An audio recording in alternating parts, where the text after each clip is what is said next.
সাহাবা এবার বললেন ফাসলু হুসাইন, হুজুর আমি পুরা দিনটাকে 3 ভাগ ভাগ করলাম, করার পর আমি 2 ভাগ শুধু আপনার উপর দুরূদ পড়ব। 3 ভাগের 2 ভাগ। নবীজি বললেন মাশিতা, তোমার যা মন চায়, তবে আরো বেশি বললে আরো ভালো।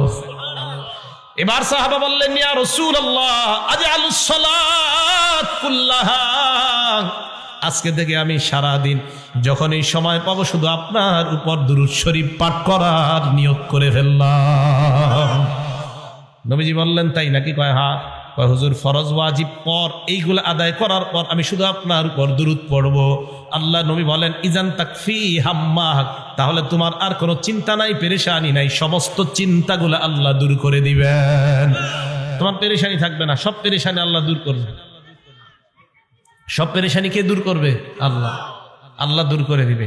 ওয়ায়ুগফারু লাকা যামবুক ওয়ায়ুগফারু লাকা যামবুক, তোমার জিন্দেগীর সব গুনাহগুলো মাফ করে দেওয়া হবে। তাহলে বলেন দুরূদ পড়বেন তো ইনশাআল্লাহ? আমরা বেশি বেশি নবীর উপর দুরূদ পড়ব, আল্লাহ তৌফিক দান করেন।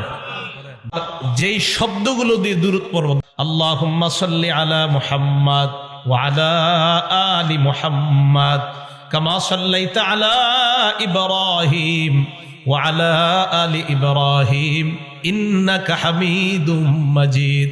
আল্লাহুম্মা বারিক আলা মুহাম্মাদ ওয়া আলা আলি মুহাম্মাদ কামা বারাকতা আলা ইব্রাহিম ওয়া আলা আলি ইব্রাহিম ইন্নাকা হামিদুম মাজিদ। মন দিয়ে পড়বো যে আমার হাবিবের উপর আমি দুরূদ পড়তেছি, ঠিক আছে না?